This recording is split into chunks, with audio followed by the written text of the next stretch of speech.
unmistakably Canadian. It's the music that raised you. The artists raising the bar. Hi, this is Brian Adams. Hey, my name's Brett Emmons. I'm from the Glorious Sons. Hi, I'm Nelly Furtado. Made in Canada, the station that champions Canadian music. Loud, proud, and all yours. No passports required, just press play. Tap into Made in Canada now on iHeartRadio.ca or the free iHeartRadio app. This Week in Gaming with Naomi Kyle. Hello gamers, welcome back to This Week in Gaming. I'm Naomi Kyle. This week we're catching up on Avalanche Studio layoffs, Xbox Game Pass raises the price for Ultimate, a gaming legend throws in the towel, and a deep dive into the latest hit party co-op game, King of Meat. We've got all of this week's gaming news. Let's hop right in. Week after week, the price for all things Xbox has been on a steady incline. First the Xbox Series, then followed by the Xbox Ally, and now Game Pass is raising the price for its highest tier, Game Pass Ultimate. Ultimate, which has for a long time been the best deal in gaming, offering day one releases at just $23 Canadian a month, is now increasing its price by 50% to $34 Canadian dollars a month and over $400 annually. Microsoft recognizes that the price hike is steep, and they suggest that with newly added features like Ubisoft Plus and Fortnite Crew at $16 and $20 respectively, plus an improved Xbox Cloud service, that Ultimate warrants its new price tag. Shortly after the new pricing was announced, droves of former Game Pass subscribers flocked to the Game Pass webpage to unsubscribe, causing the page to crash due to the sheer number of users. On the flip side, those who wanted to lock in Game Pass at its current price stacked subscriptions of Ultimate up to the maximum of 36 months. Gamers are certainly unhappy with the new price, and in addition to unsubscribing from Game Pass, some have taken to social media to express their frustrations, with one user saying, "I have been an Xbox defender since the beginning, but this officially crosses the line. Can't believe I'm finally bailing on Game Pass, but today's that day. I just canceled. I'll just go back to buying games, I guess." Despite revenue on its hardware continuing to drop, Xbox Game Pass has helped grow Xbox revenue by 10% year after year, accounting for an estimated $5.5 billion US in revenue in the last quarter. So the question on everyone's mind remains, if you're making record profits, why push away your loyal audience by raising the price? After Microsoft forced developer Avalanche Studios to cancel development on their co-op heist game Contraband back in August, Avalanche has found it difficult to find enough work for their entire staff. As a result, Avalanche Studios issued an update last week regarding a staffing change. In light of current challenges to our business and the industry, we have thoroughly reviewed how to best ensure Avalanche Studio Group's long-term success. This review has led us to the difficult conclusion that we must make changes to our staffing and locations. As a result, we are proposing to close our Liverpool studio and to initiate a collective consultation process as required by UK law. This will impact all Avalanchers in Liverpool. The changes will also impact our other studio locations in Malmo and Stockholm, where we will reduce our workforce and restructure the teams to address our game's needs. Avalanche Studios has around 500 employees, and at this time, it is unknown how many people will be affected by the impending studio closures and layoffs. In a small American town near the city of Columbus, Ohio, lives 89-year-old and grandmother of 9, Shirley Curry, or as she is better known on YouTube, Skyrim Grandma. Shirley is best known for playing Skyrim, but she has been playing games for nearly 30 years after her son got her hooked on Civilization 2 back in 1996. Shirley earned the nickname Skyrim Grandma after posting videos of her playing Skyrim on her YouTube channel, earning her a following of 1.3 million subscribers. She has kept her channel active for 10 years, but now she is calling it quits. In a new video she posted titled "My Goodbye to Skyrim," Shirley says that she will no longer be uploading Skyrim content, saying, "This has come to this because I'll soon be 90 years old. Every time I come up with a new idea of how to play a story in Skyrim, which is what I've mostly always done, I made up my own stories in there. I may make 1 or 2 or 3 videos with a new character, and then I'm just bored again.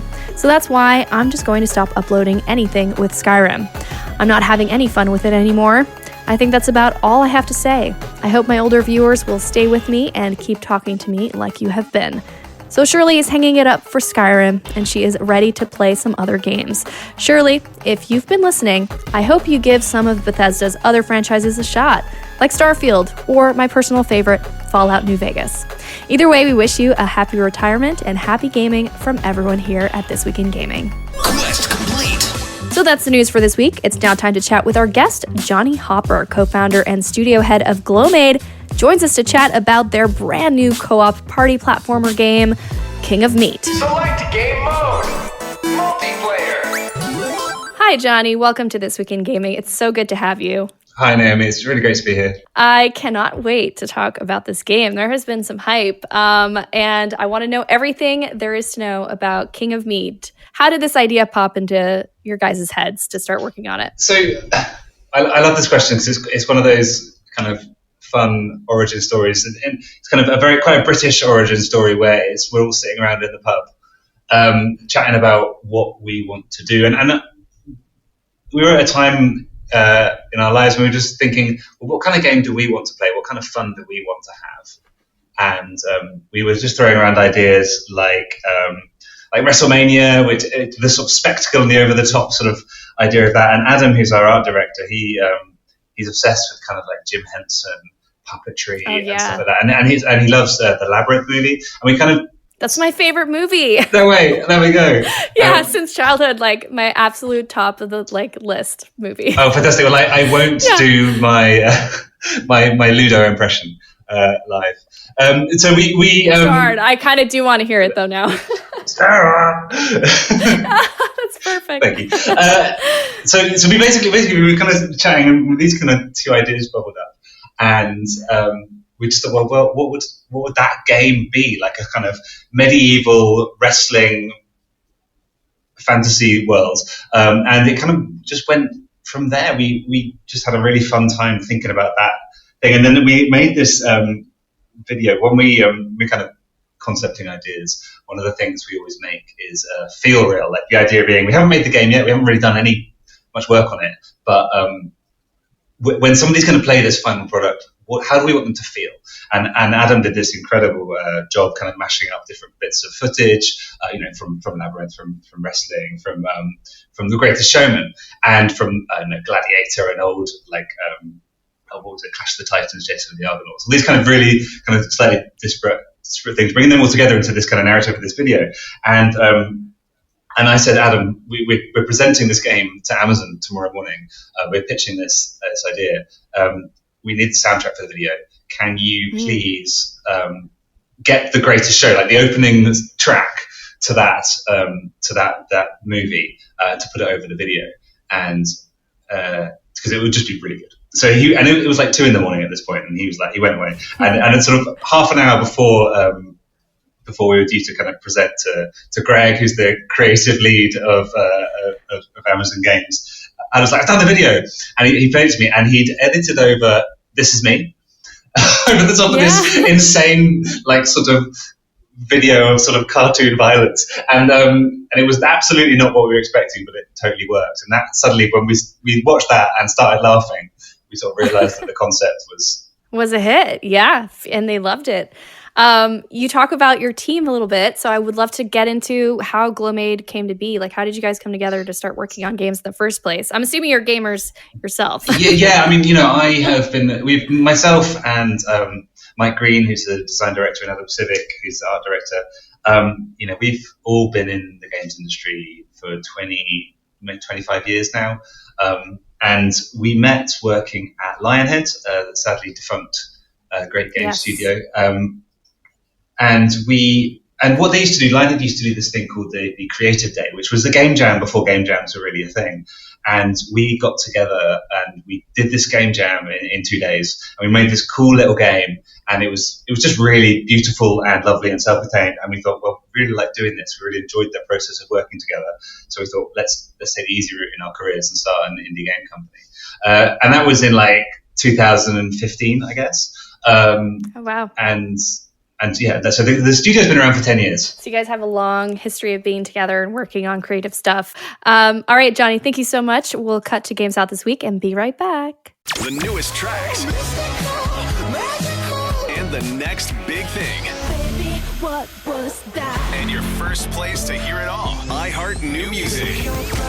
Your digital station for brand new drops, fresh finds, and tomorrow's bangers. Updated daily. Tomorrow's chart toppers today. Discover iHeart New Music. Always fresh. Always first. Stream now. Online. On your smart speaker. And on the free iHeartRadio app. Games Out this week. Starting on October 6th, Daimon Blades hacks and slashes exclusively on PC.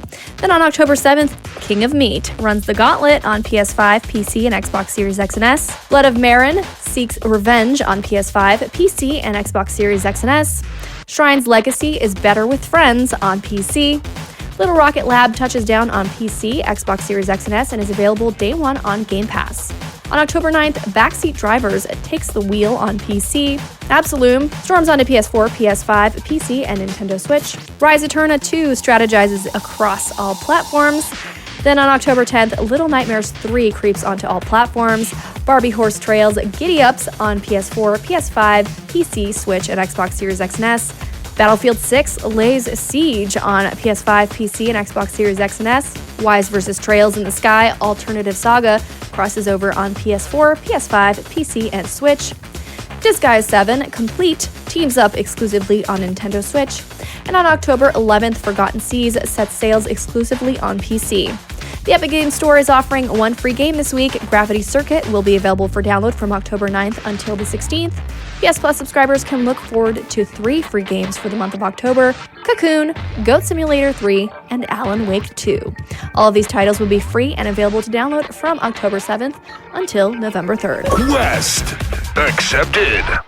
Yeah, I guess art style wise, that's also a very unique approach you guys have. Tell me about how that came about. I know you've already talked about some of the inspiration. Was there anything that influenced the art style, particularly maybe from other games or from something you guys saw? The thing, so Adam, he's quite well known locally for having completely insane fever dreams, and then he used to type them up on Facebook, and they'd be completely bananas. And a lot of the art comes out of Adam's weird dreams, I think. And so, and you know, so he sort of puts these things down, and it's very eloquent. And he sees the world in terms of shadow and softness and fog and lighting, and he kind of builds these kind of layered kind of concepts, all based on that. You know, there's not always loads of detail, but the kind of the silhouettes and the tones, it's really super evocative. And so then he would build kind of like a style deck, and the style is, you know, we made a decision very early on that one of the things we wanted to do was have mash up medieval and sportswear for the characters, which is just kind of interesting and a bit sort of odd. We thought it'd be quite cool because we were trying to make this kind of live sports event thing. And then we also decided we weren't going to show any faces, but that was mostly because faces are difficult and expensive. So we thought, let's just put helmets on them because it's easier. But that then really ended up kind of influencing the style as well. And I'm obsessed with googly eyes. I believe googly eyes are the greatest thing ever to be made in video games. So I'm like, well, we've got to have googly eyes. Like the first thing in the game is googly eyes. And so suddenly you've got these kind of medieval sportswear helmeted knights with googly eyes, and that again, that's like a sort of tonal statement of what the game is going to feel like. Question about the concept of the game, because I want to know, when you guys started out, you know, creating this, did you always envision it would be how it is, or I don't know, are you surprised with how it all came together? Is there anything like that you can speak to? Surprised, yes, but not in the sort of discovering the unknown, because the interesting thing, and I really credit Mike for this as well, is his sort of design vision for the game hasn't really changed. We actually started sort of ideating on this in 2018, 2019, and since then, you know, the actual game's been in development for about 5 years now, and it's way, way bigger, way more fun. There's so much more stuff in there than we ever sort of thought about or imagined. But the actual core of the game is basically identical. It's what we kind of imagined it could be, but just kind of bigger and weirder and more fun. So it didn't change in terms of, okay, it's a co-op sort of party game where you play these nights, you go through dungeons, you make the dungeons. That was another key part of our initial kind of idea, and it still is that. But it's just, it's brought to life by Al Doyle, who's a commentator, a sort of a voice actor who's incredibly funny man, and the writing is incredible. All of these things grew and grew over time. Originally the joke is that when we pitched the game to Amazon in 2020, we were sort of pitching it to be out in 2021. So we've gone on a bit long, but it's all for the good, because the game itself is so much bigger and cooler than what we imagined. Yeah, and you talked about the dungeons. So the dungeons are unique for each person. So tell me about that. Tell me about why you guys wanted that to be a game mechanic for this game. Yeah, I mean, that's a good question, because I think, my kind of personal kind of like professional history is, so I started work actually at Lionhead in like 2004. Then I worked for Media Molecule for about 5 years, and I worked on the first and the second Little Big Planet games. And I did loads of work on the create mode there, and it was a really new thing there. So I kind of began this kind of love affair with that kind of engagement in the game, empowering players to make interesting things and surprising us as developers with the new things that they make. And I kind of took that sort of through line, I think, as we kind of built the studio. It's like, this is really fun. It's really empowering. You really get surprised, and it's incredibly joyful to see that happen in a game, and it's incredibly joyful to kind of be part of that. I think the sad fact of it is most people don't believe that they are creative in a way. When we did Little Big Planet, everyone suddenly was like, "Oh my gosh, I can make levels." And we kind of wanted to do that with King of Meat, but with slightly more mechanical kind of bent in terms of like the action and the sort of actual game mechanics, because you don't need to be an expert level designer to make levels in King of Meat. My 10-year-old daughter has made some amazing levels over the last couple of weeks we've been preparing, and she loves it. She loves like the logic stuff. She loves engaging with that. She loves figuring out problems.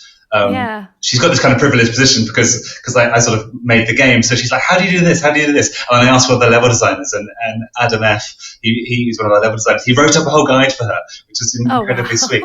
But, the point is, we designed it to be really kind of accessible and simple. You don't just place down bricks. You place down a room, and then you customize that room, and you can completely redress it and change the sort of the layout of it. But the idea of asking people to build something from scratch is really intimidating. And if I gave you a blank piece of paper and said, "Draw me," I don't know, maybe you're a great artist, but Rasheen definitely couldn't do it.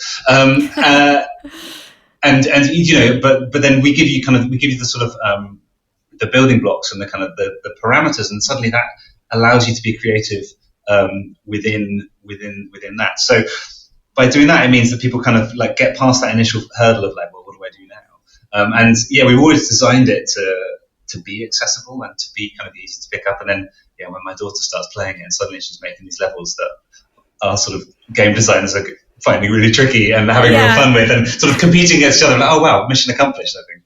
Yeah, 100% mission accomplished. And the fan reaction's been great. What has that been like for you guys?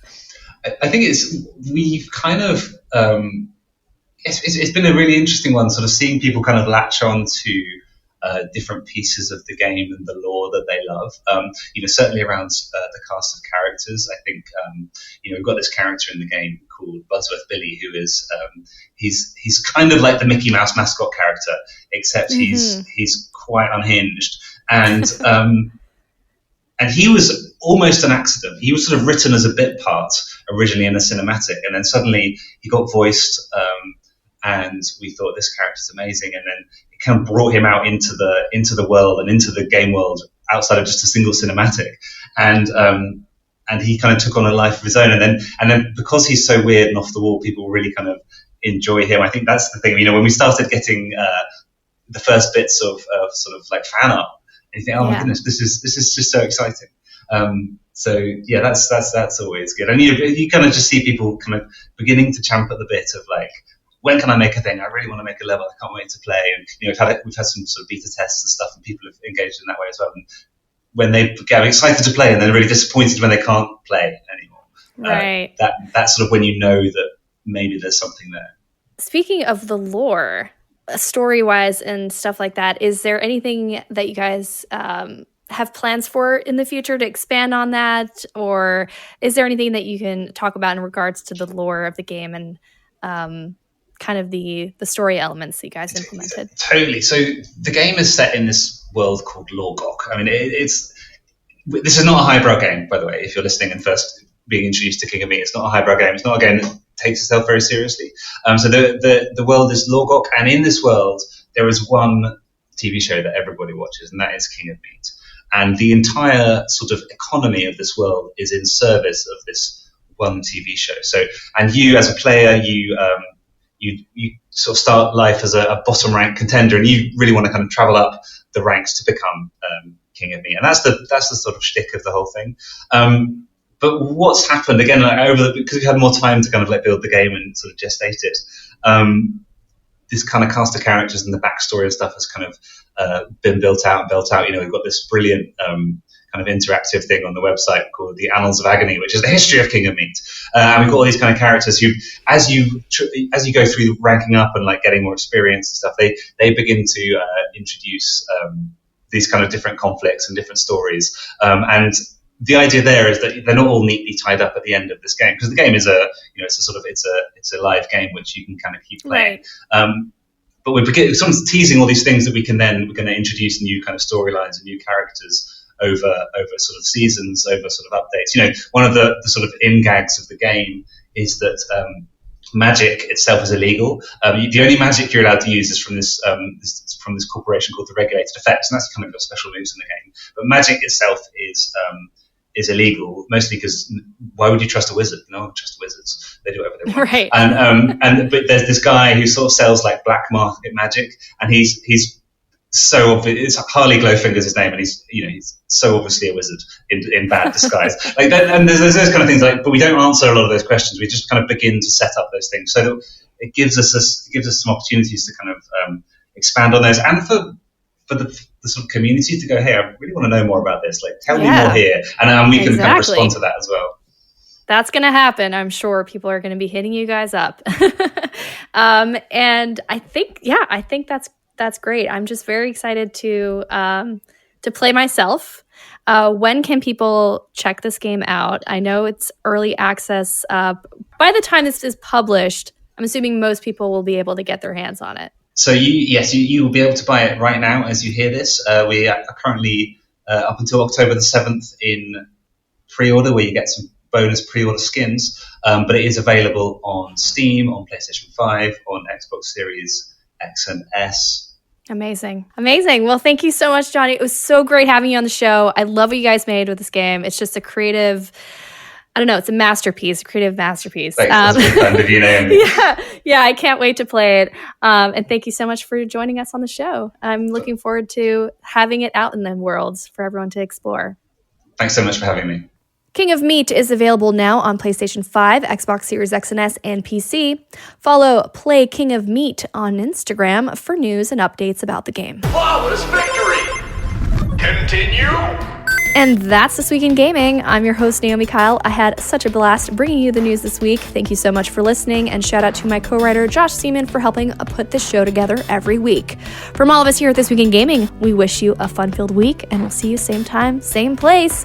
Thanks for listening. This Week in Gaming is an iHeartRadio Canada podcast. Subscribe to this podcast on iHeartRadio or wherever you get your podcasts.